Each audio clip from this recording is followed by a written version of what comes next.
Okay, we're ready for this then. Don't get too scared. Okay, so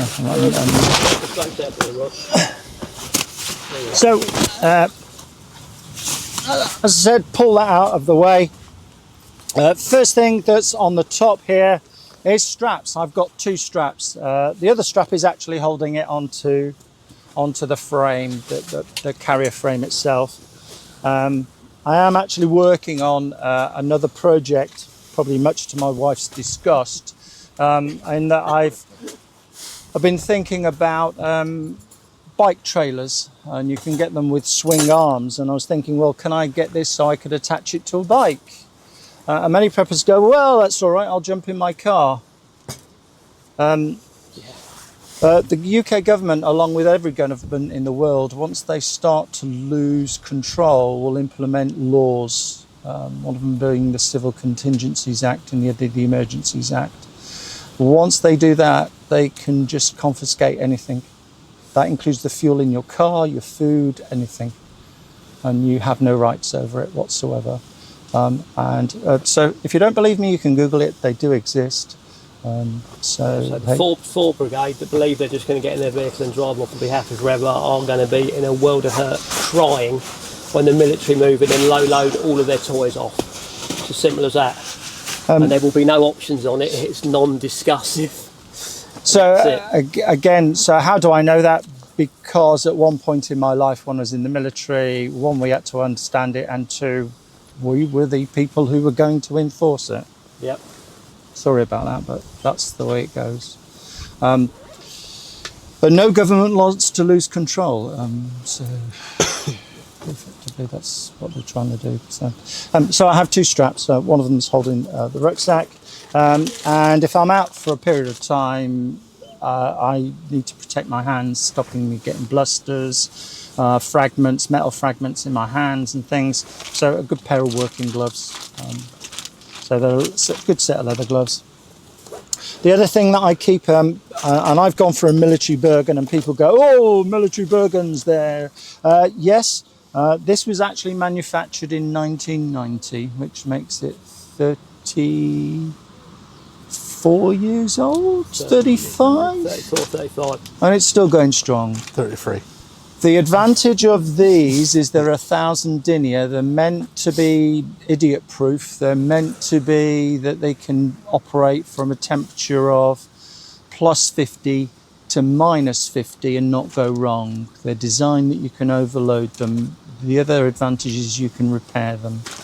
So those are the advantages. The disadvantages are they're heavy, and that's just the bag.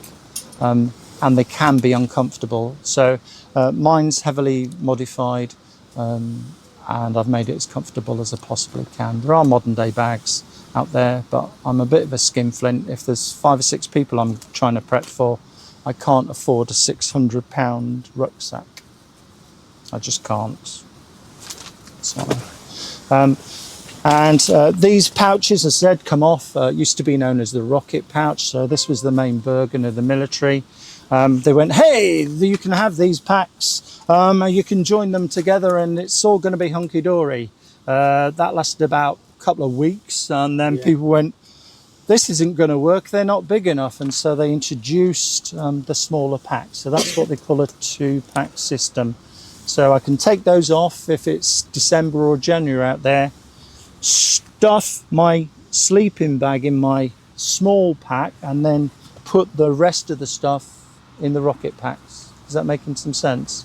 So it's flexible, but it weighs a little bit more. So I'm constantly trying to make things as light as possible. Trust me. It's options and choices. Options and choices, Chris? Yeah. Okay. So that's what I keep on the top. Straps to hold it in place, tie it down. And if I needed to, everything that I have in both of the bags fits in this bag. So if the terrain is really bad and I can't pull the trolley, I need to pack that back in here, put this on my pack, grab hold of the trolley and walk with it until the terrain gets to a better time that can lessen the load. and unfortunately I'll have to explain to my family, you're going to just have to suck it up because I can't help the terrain if this is what we've got to navigate. So I'm sure that's going to cause a lot of squabbles. So underneath, what I tend to have just underneath here on the inside flap, I tend to have only one element. In this case, I may still have, the phones may still be in use, may have a power pack. If the electricity's gone out, and it's gone out for a while, my phone is absolutely useless. There's no point in having a power pack, so I may ditch that. The other thing that sorry, it was my fault, I didn't point out to you, is that I also keep in my small rucksack a little bag. What goes in the little bag? Well, a head torch, because you might want to see things in the middle of the night or figure out what's crawling at my leg. The other thing is I keep spare batteries, and they're all rechargeables. All my electrics I tend to try and have, that goes for every piece of torch, every electronic equipment, I tend to have AA's. Statistically, AA's are the most used, or was the most common battery on the entire planet.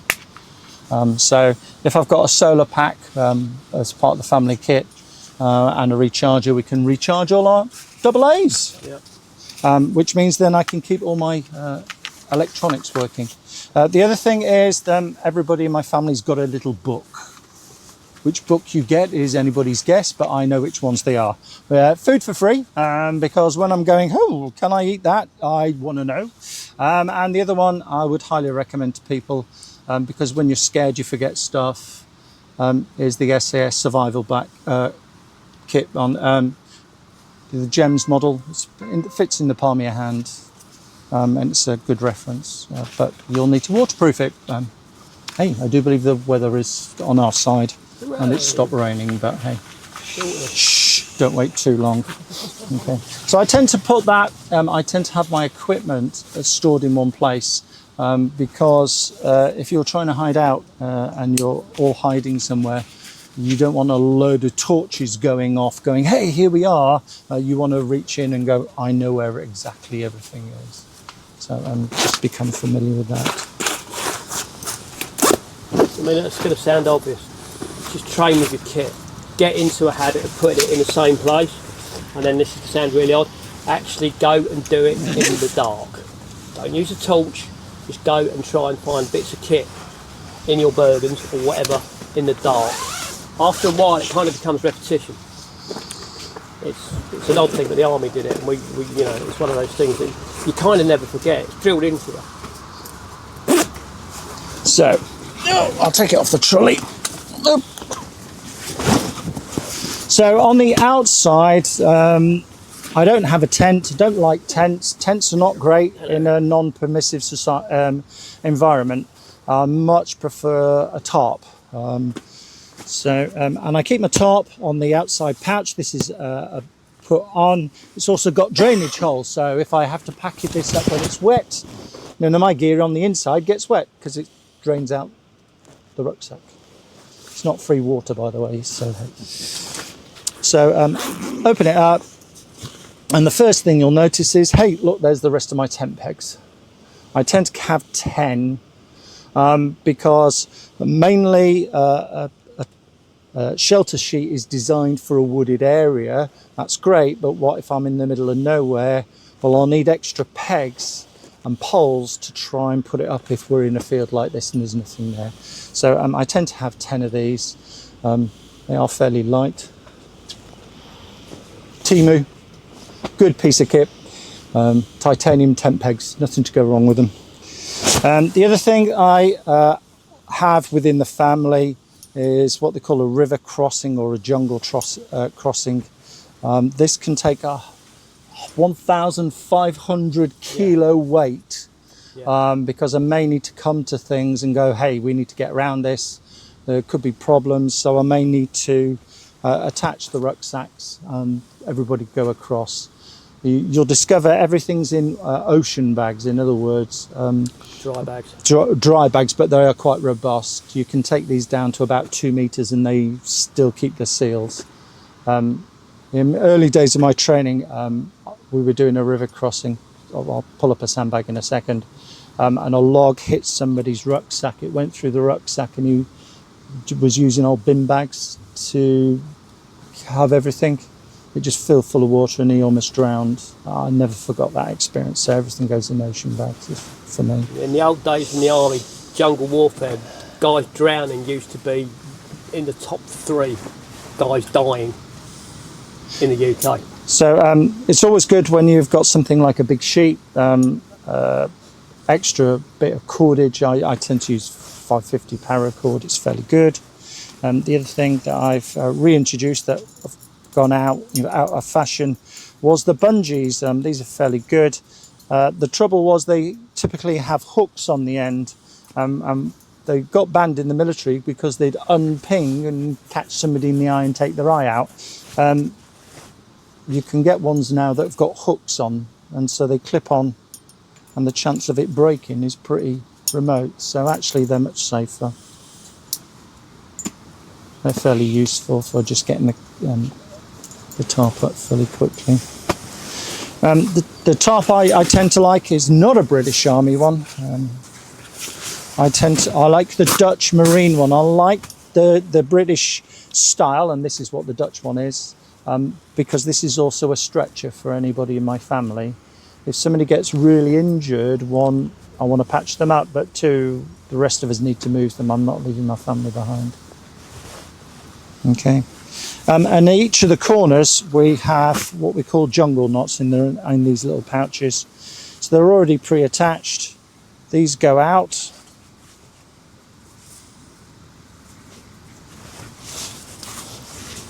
Lee, can I use your arm? Do you want to hold your arm out? It's not at all okay, you'll be all right. Like that. There we go. Arms. Lee's arms are a tree. Goes round. Each bit has a knot in it. I put the peg through, pull it tight. There you go. Job done.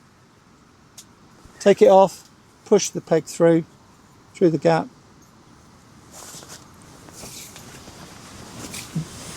The other advantage of the Dutch ones is you'll find there's press studs on the bottom. There may be that for my family, they're not all professional soldiers, they're my family, they may have a bit of a meltdown. I mean, some of my characters in my family. So we might need to do a family powwow where actually I need to talk to them all, get them under a tarp and do a pep talk of go, it's all going to be all right, kids. Yeah, I will look after you, don't worry. So, so you can the Wi-Fi's not working. Yeah. Yeah, that'll be the biggest one, won't it? The Wi-Fi's never coming back on, baby. Hey, just get used to it. You're not going to get any more likes either, ever. Yeah. So they fit in these little pouches. It may seem very pedantic, but when you're trying to put this up in the dark, it helps. So most people have got these, but again, this is a Dutch version. The camouflage, you'll notice, doesn't shine as much as the British one. What size is that? It's roughly 2 meters by 1.5. So that they're a typical size. Yeah. If I wanted something a bit bigger, personally I would recommend a 3 meter by 3 meter. That's 10 foot by 10 foot. So a square tarp's fairly good. Yeah. If I'm hammocking, I'll tend to use a 3 by 3 because this isn't quite big enough. Yeah. So. Yeah.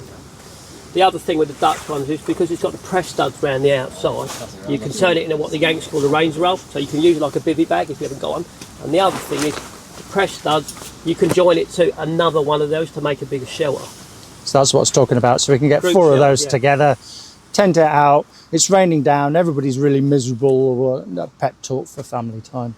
And Harry was pointing out, have I got a reflective sheet? Yes, I have, but it doubles up. So these are getting a little bit harder to get, but you can get them.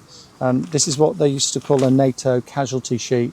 So it acts as a thermal blanket, but it also acts as a ground sheet because if you're using a self-inflating mattress, you need to protect it. Otherwise, it won't be self-inflating for much longer. So if you've got a big foam mat, you haven't got any of these problems, but self-inflatings you do. And I quite like these because, again, it's a dual roll. I know you've seen them before because it drives you around the bend. Drives around the bend, doesn't it? Okay, Once or twice. twice. So on the outside, normally the Survivor 58 would fit in the far left-hand corner.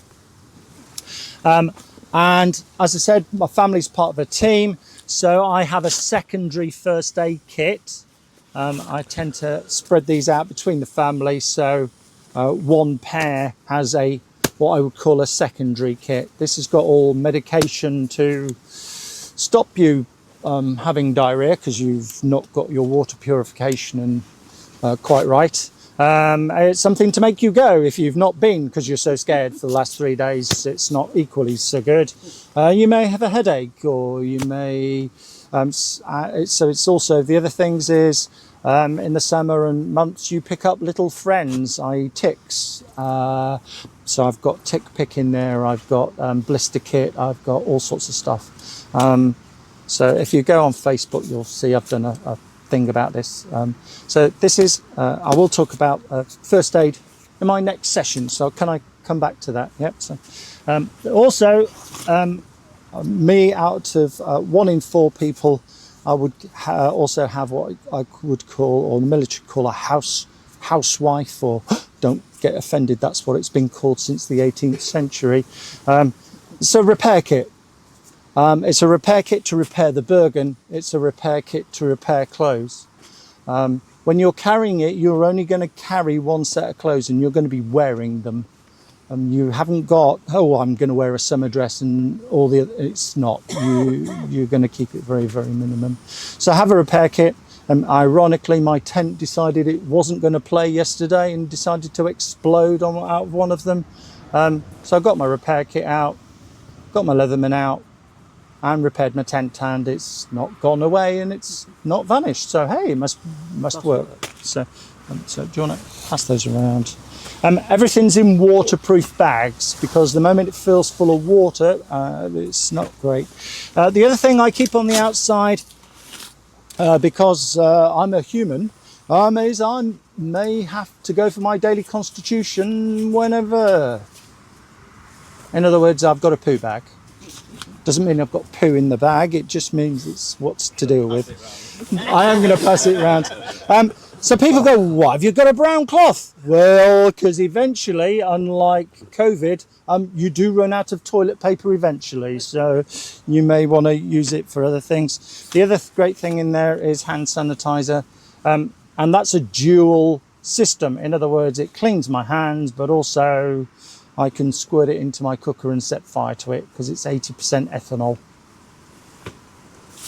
And hey, toilet paper or tissues or wiping other bits, and when you're wearing the same clothes for 3 or 4 days a week or months, hygiene becomes an issue, so you might want to wipe parts of your areas and stuff. So that's my poo bag. I'll hand my poo bag around. There we go. No Okay. throwing it. No throwing it. So, there we go. So I would advocate, this is an idea, so as Russ said, we pick up ideas off each other, and it's for you to decide as a prepper, is that going to work for you? And this is an idea that Russ gave me, and that pulls everything up tight onto it. The other advantage is, if I was taking my kit and then pushing it underneath here, I can then just lock it in place and it pulls it tight, so that can then sit on there and I can then just put the top flap off and sweat a lot and swear a lot because it's quite heavy, but at least everything's together. And it pulls the rucksack in onto the frame. So it's a typical double lock system. And the first thing out the bag is usually, because I'll keep my waterproof jacket on the top there. After that is food. I'm a human, I like food and I may want to eat. I typically have 7 days worth of food. Even if you're eating only 1 meal a day plus snacks, that is going to weigh 10 pounds, 5 kilos. Food and water weighs the most. Possibly. You want to eat, even if it's once a day? it's going to weigh stuff. And make sure you put your food and stuff in a heavy duty bag like that. I mean, you know, we've got them, but like they are worth their weight in gold. And I keep my food bag a different colour to everything else. So if I see that's vanishing because I know the local Munjak decides it's a great fashion accessory, I cry a lot because there's my week's worth of rations going down, running off into the distance.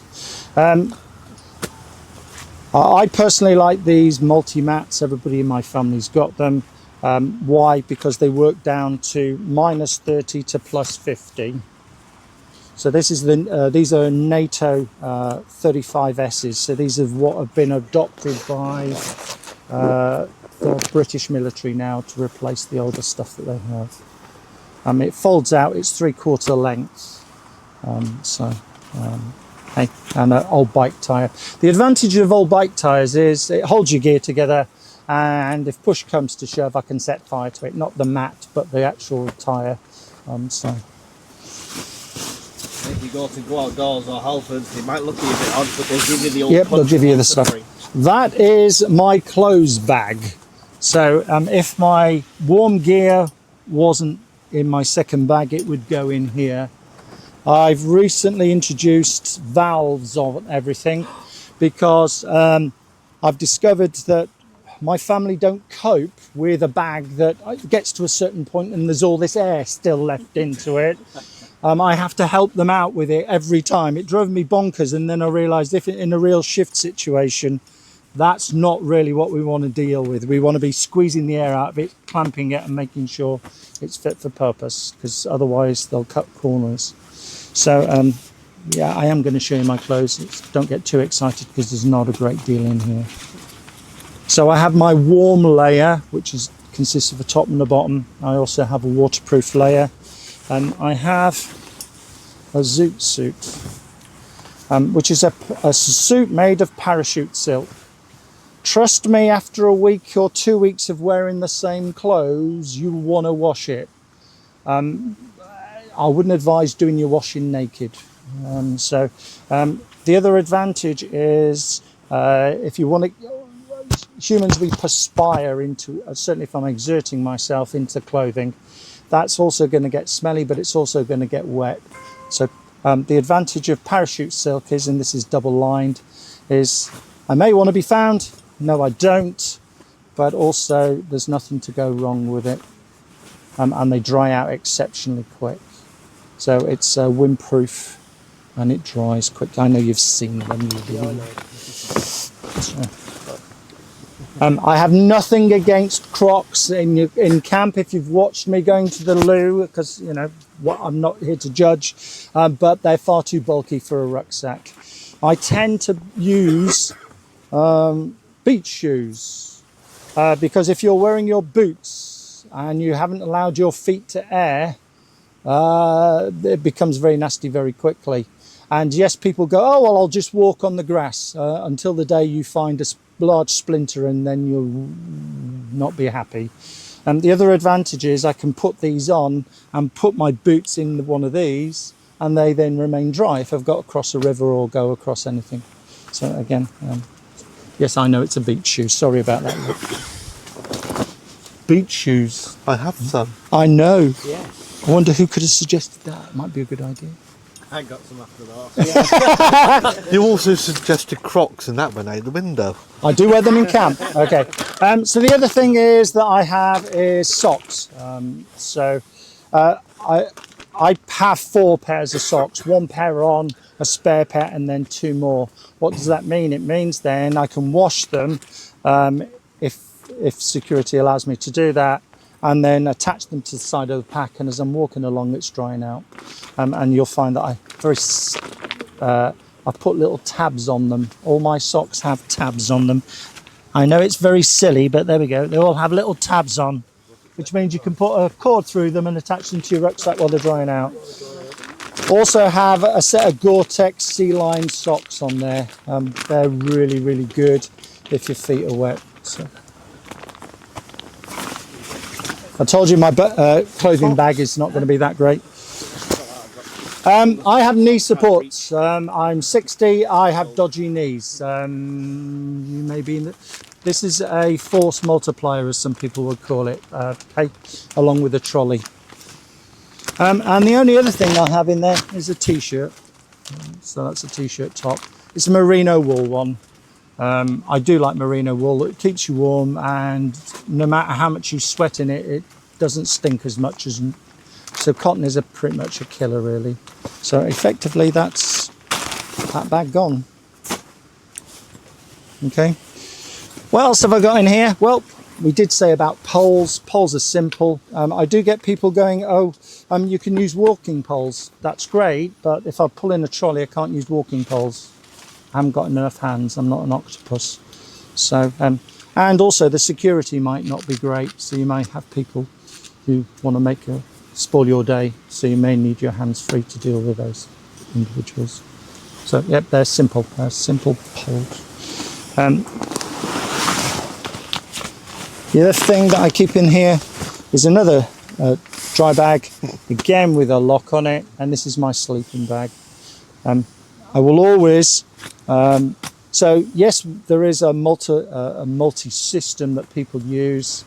British Army have adopted what they call the MSS system. I don't like it. It's cheap. They acquired the ideas and had them replicated and built in Spain at a much cheaper contract, and they've used cheaper equipment. If you can get hold of one, the bag I would recommend, and if you ask most of the people here, it's actually a Corinthia D4 that we'd advocate. It's a 3-season bag, but that plus your layers on, I've had it down to -10. We're not going to have, unless you're right up in the top of the Highlands, it's not going to get to -30, -40. It's mainly going to be about -10, -20. You're not going to have a very comfortable night, but this should be enough to keep you from freezing to death. So, it's a bag. Hello. Do you cut these down yourself? No, there's a German. So when I was based in Germany, I spent some time with the German Bundeswehr on an exchange program. This is one of the things the Spieß gave us out, so the Spieß is that's actually technically what they call the old man of the army. You wouldn't call that the old man of the army in the British Army, because that's usually your warrant officer or regimental sergeant major. Yeah, it's not going to be a pleasant experience. But the Spieß really liked us, and we all got a set of poles. The German Bundeswehr poles they had for their tents. And we went, yeah, okay, thank you very much. Sorry. And that's the main bag. So that's the main bag over and done with. If you're a bushcrafter, very often people go, oh, an axe. Great. You don't really need an axe. For an axe, you're talking about creating radiation. In other words, you're relying on fire to keep you warm. I would class this as a team or family piece of kit. It's a tool, that's all it is. So like all tools, I want my axe to do about 12 different things. It's not just an axe, it's also a hammer. And it also has centimetres and inches on it as well, that have pyro built in, with a leather overstrike and a leather collar on it. No, you can't buy these, I made this. So that's my family tool, I get to carry the axe. Can you explain each one having a different tool? Yeah, so my good lady wife has a Spetsnaz shovel. Yeah. That's, well, not alone with the poo kit, but the family won't want to bury it, so we need a shovel. The other thing is it can be also used as a cutting tool. So the other aspect is if we're in an urban environment and we're foraging, we might need something like a crowbar. One of the other family members has got one of those. And sometimes when you're dealing with wood and it's a lot spindly, like hedges and stuff, and I might need to clear it or get out of it. An axe is not going to do that. An axe and a hammer is predominantly thicker wood. So my other family members got a Scrama 240, which is like a double-handed sax. Hello. Why are they measuring? Because if I want to make something. So if I have to improvise shelter, yes, if I lose all of this, but I've still got my axe, I may be forced. If you've ever had to make a natural shelter out of nothing, write 2 days off, and you might get something that might keep you dry on a day like today. You'll be surprised. You'll start doing this because you're trying to measure. Oh look, it's 6 inches. Oh yeah, it makes life an awful lot easier. And when you're tired, less hassle the better, really. But just be slightly careful. It's a bit sharp. It's actually a soft metal, that axe. It's not a hard axe. So the advantage of a hard axe, it hits, again, because it's a predominant wood cutting material, it hits something like a hard knot, it then will cut automatically through it. But there comes a point of resistance where the metal loses. In other words, because it's tempered highly, you get a whacking great big chip on it. And because it's highly tempered, it's extremely difficult to take out. That metal is much softer, so if I hit something in an urban environment, like a nail or whatever, it bends it. I can just file it and then just resharpen it. It makes life an awful lot easier. I'm not a bushcrafter, I'm a prepper. I want my stuff to do 20 different things if I can. So this is. What's advice on weight distribution in the bag? Should the heavy stuff be at the top? Yes, so the sleeping bag goes at the bottom.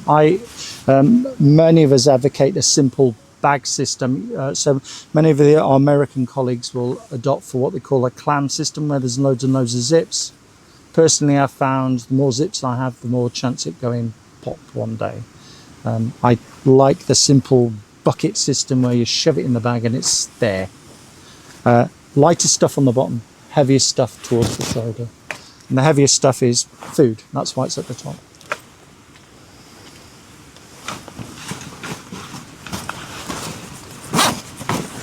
So on my side, that I have my water bottle pouch. So I also have on the outside the water bottle. So when I'm sweating a lot, because this thing weighs half a ton, I can drink plenty of water. So I have my admin pouch on that side, and believe it or not, it gets hot in the UK. So sometimes I'll need a sun hat because I'm 60 and follically challenged. So. The other thing is I may choose to do a lot of movement at night, so I have some cat's eyes at the back. So when you shine a torch on it, people know I'm the idiot in front. So the other aspect is I may want it to use as a marker, put that on a tree, go, can we still see that? Oh, I can't see my camper. The camouflage is reasonable. And the other thing is it's got a mozzie stroke midgie net. Because there's only so much mosquito repellent I can carry before eventually I run out. So, and some people in my everybody in my family has one of these, because some people in your family may react differently to mosquitoes chomping on them in the middle of the night. Okay. I'm looking at my good lady wife. So one of the areas that I would say that everybody is the safest way of cutting wood, if we are going to create firewood, is a saw. An axe is a really dangerous tool, certainly if you're tired. This is bad enough because if you get your hand in the wrong place, it makes a nasty mess. You can get silky saws and they're brilliant. I've used them, but I've never had a problem with a Laplander. I've seen a Laplander bend at 90-degree angle. Somebody get something like a hammer or whatever and bend it back out and it still works. I also take the back off these as well, so I can use it with my ferro rod as well. So, Has everybody seen a Laplander before? Yeah. It's much safer cutting at night. What else do I keep on the outside? Again, this is my admin pouch.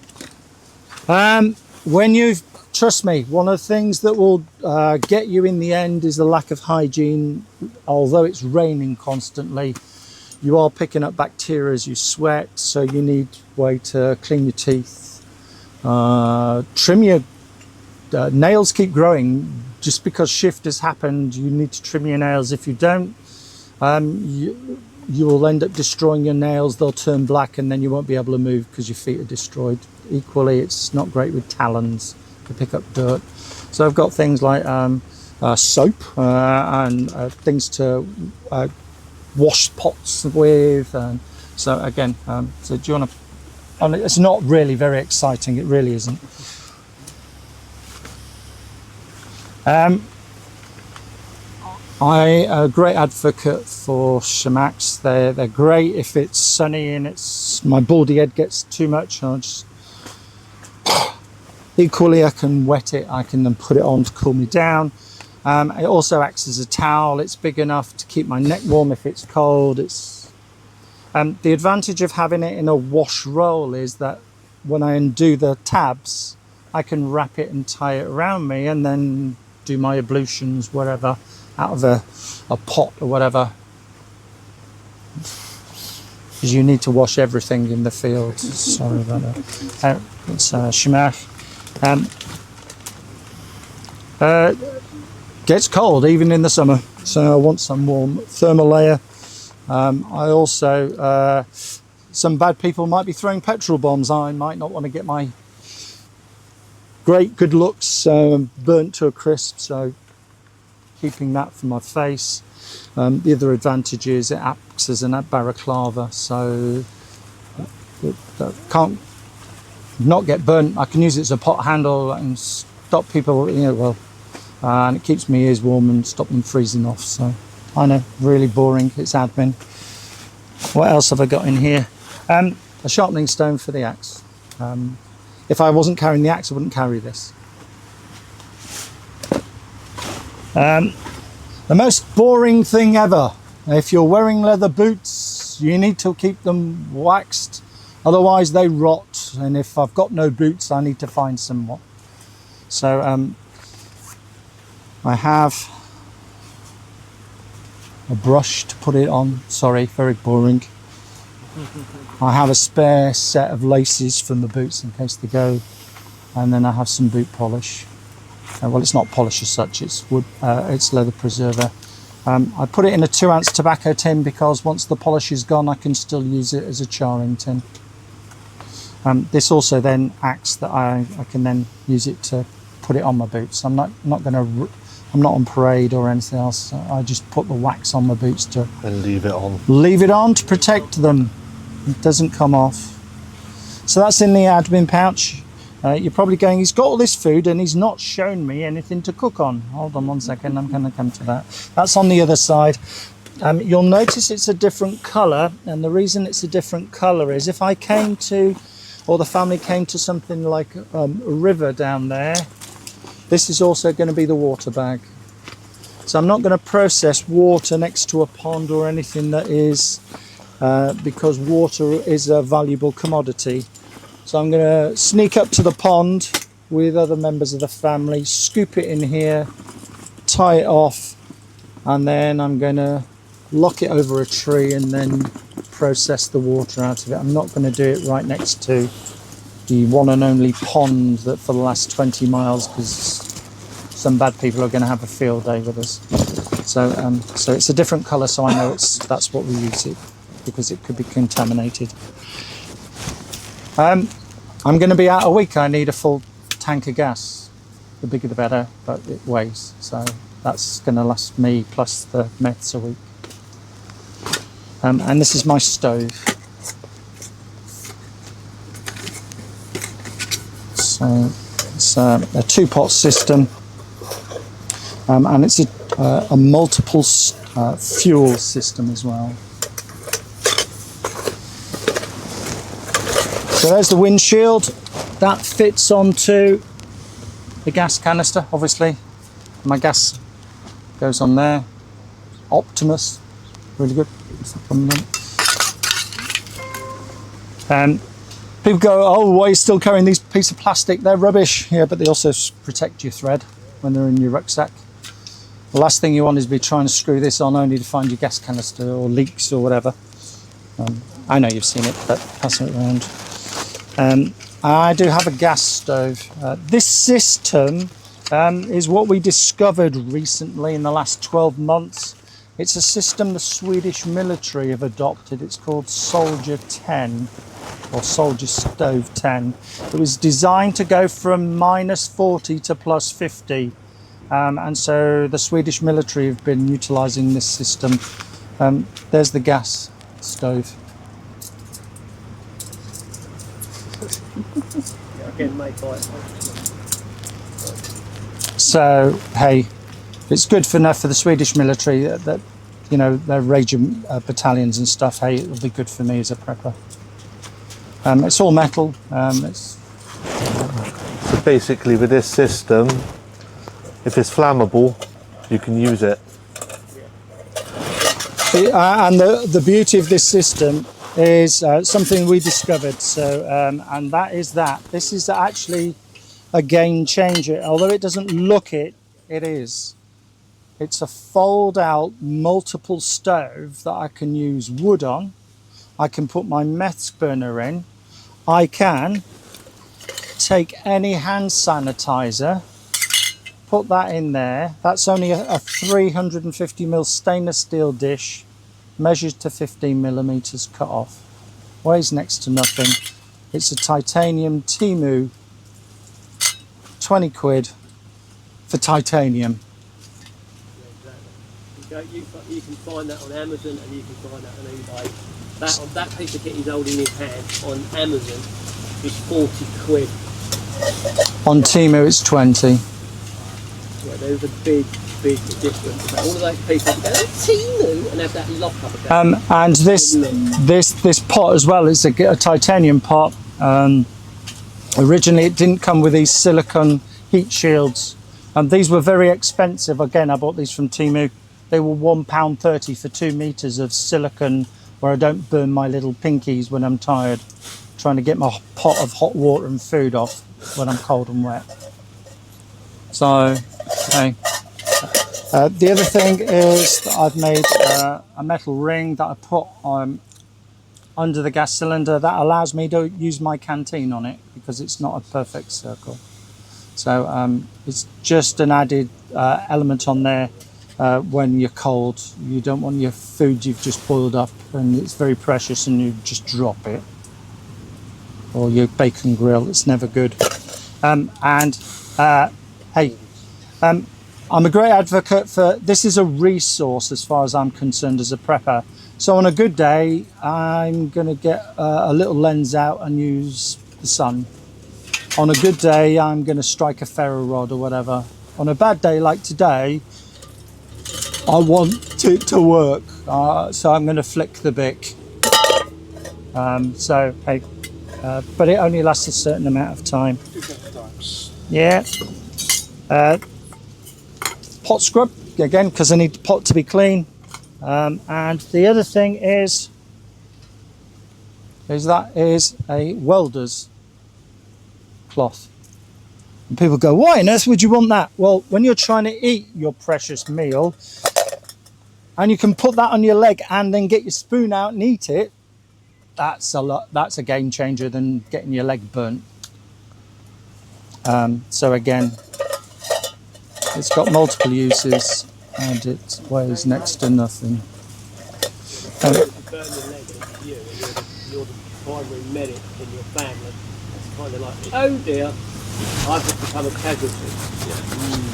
Not good. So the other thing is, if I haven't got a big canister and I want to use a smaller canister, they become a little bit more unstable.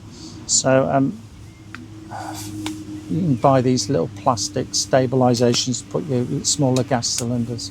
So would I carry all this kit if I'm going trudging across the Dartmoor for 24 hours? No, I wouldn't. Would I need this for a week? Oh yeah, certainly if the weather's like this. I wouldn't advise carrying this kit Unless because it was done last year because I did it. Wasn't pleasant. game changer, a trolley. Yeah. How far can you get that way? Depends on the fitness. Yeah, that's it. At the end of the day, how fit are you? It's not just how fit are you, it's how fit is your family as well. Yeah. So I have this discussion with people that go, oh, well, I can run 25 miles. Well, so can your wife, and how about your kids? How old's your kid? Well, he's 8. Probably the car park it right then. Okay, what, you going to leave them, or what are you going to do? If you're going to leave them, I don't want to speak to you ever again. Go away. That's it. After prepping community, the idea that they are take their bag up, all the time. In their head is that they are going to walk down the drive, press the key, open the boot, lob it in, and drive to wherever they are going. What is that taken away from them? Not there. Then what Get to the end. Got to me end. So, has anybody got any questions before I let you loose with both Russ and who've got similar but slightly different? Again, it all depends upon what your plan is. How far are you going, where you're going, who you're going to meet. If you're undecided or you don't know, well, the more gear you're going to need. If you've got all your gear in one place, I might need a good bag of sweets and just let's get going.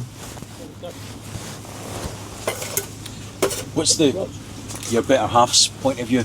Like, always the dynamics and interests me as well, because I know from my wife's point of view, she suffers me.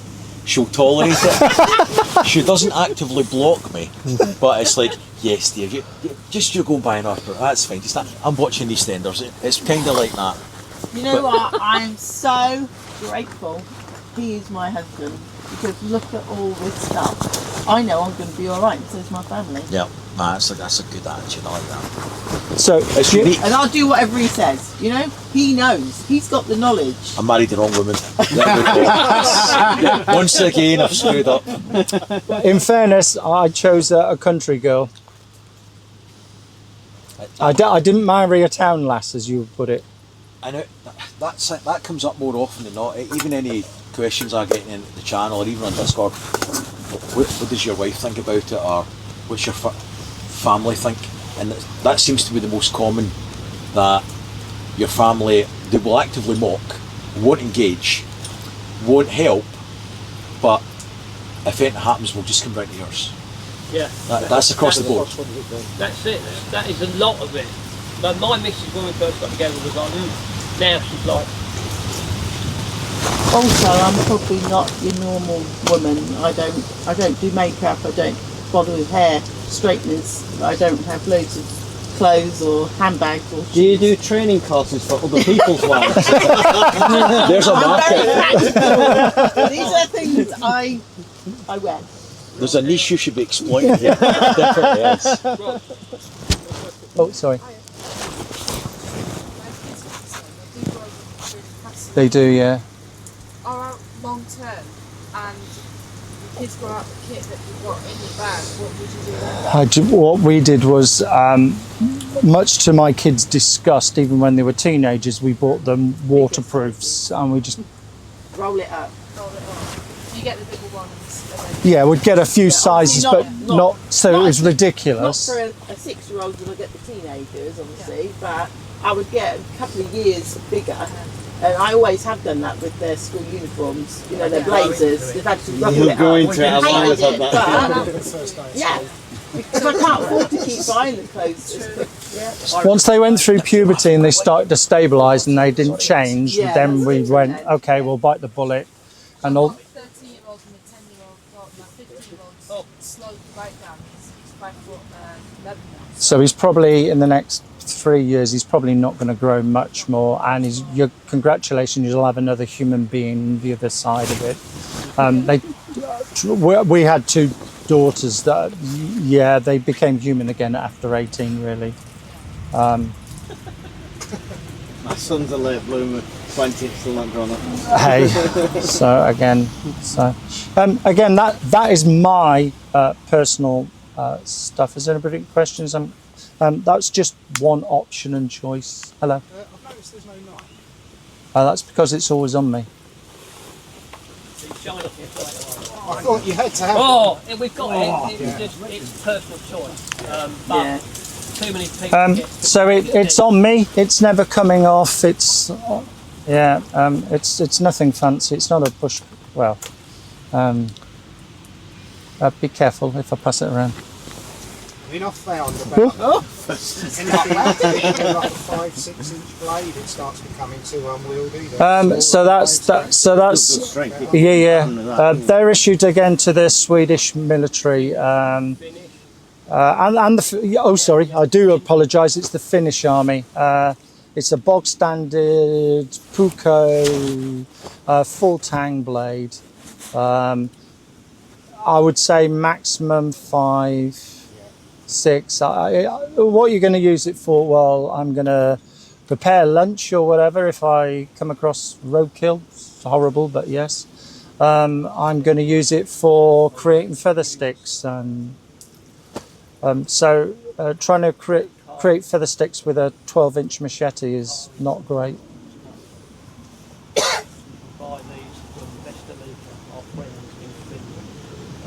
There are videos on this knife is bomb-proof. There is a German YouTuber, it's an Austrian YouTuber, who tests knives like you would not believe, and he has actually...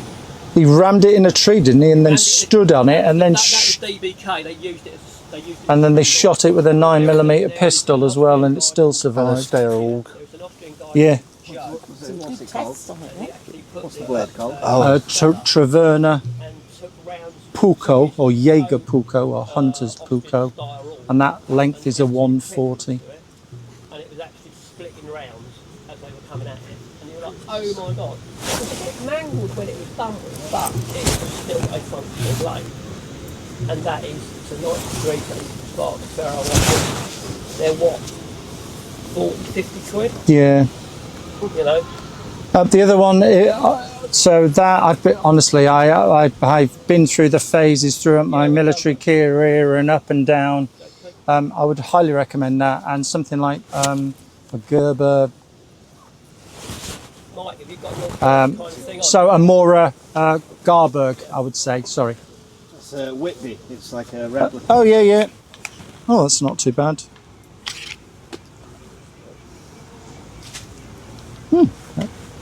Okay. Knife has one main function, and that is to cut stuff. People go, oh, is that the only thing you've got? In the prepper in the UK, I would recommend I can't a Leatherman. I can. Preparing your rucksack, cutting wire, But yeah, and yeah, it's stainless I've steel, seen so hey. it's worth having. We've virtually all got.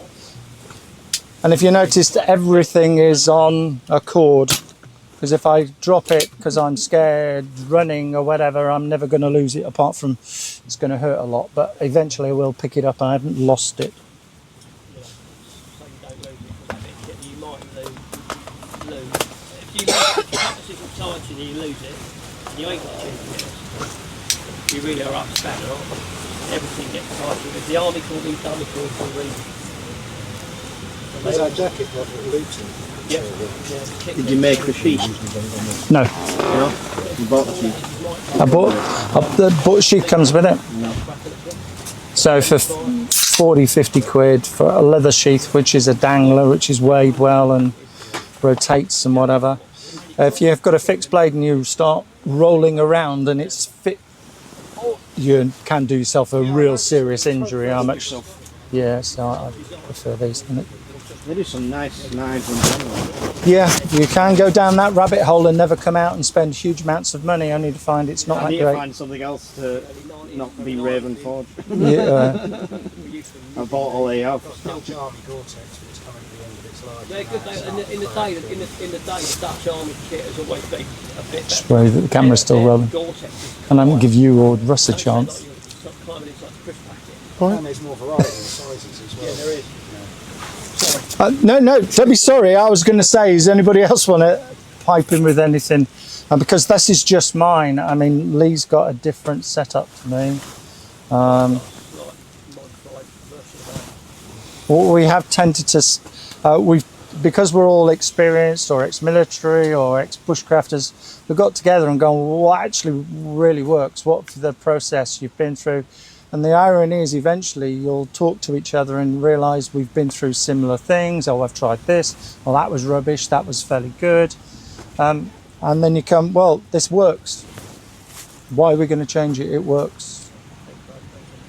You know, all of this stuff is on our Facebook group. We haven't made it private. Just find MOS. And we dump all of our kit on there. And it's there. So many preferences. Like you said earlier, 25, 30 years ago, the Yanks, right? We're playing catch up, big stuff. So if we can get rid of 10, 15 years of bugging around and spending absolute fortune, most people don't. Did you design it and make it like that, or is it adapted over time? so it's adapted over time, but it's actually based on an American, what they call roofing axe. Right, okay. So they still have wooden, when they do some of the cabins and stuff, they have either wooden or they'll have slates, and that's what they'll use to. So it's called an American roofing axe. So it's an industrial item. Difficulty is getting it in the UK. Yeah. I was just lucky on eBay one day, and there it was. I think I paid 15 quid for it. So it can strip wires on it. It's also can be used as a nail puller. Yeah. It's got a hammer the other side. I can choke up on it. And, It feels well balanced as well. yeah, that suits my big sausage fingers and big palms. Man I think I hands. found the one that you had on eBay. It's just disappeared. Vintage, unbranded 12-inch roofing hatchet, and there's no link left. It's gone. They don't. If they do come up, Brian, I would grab them because it's I've nothing been to. making notes as you've been going, just screenshotting bits. I was going to go, hey, because the camera's still rolling. Etsy, you don't know what you're buying. Eh? This is true. Sometimes you're lucky, but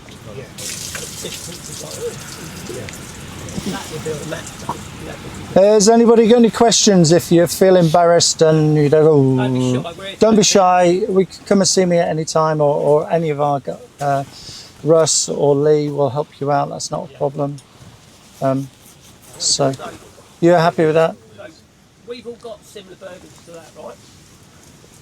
Like Roger. If it's empty, it'll be easy to show them what we've got. That kind of setup now is standard in the military, but you can get it done as a civilian in green or whatever you've got. You can take it to JJ's and Excellent, that's solid. Kit pimp, do the kit pimp burger. Yeah. Tom did a Tom Cosgrave review on. I'm prepared for anything, come rain or shine. From the sea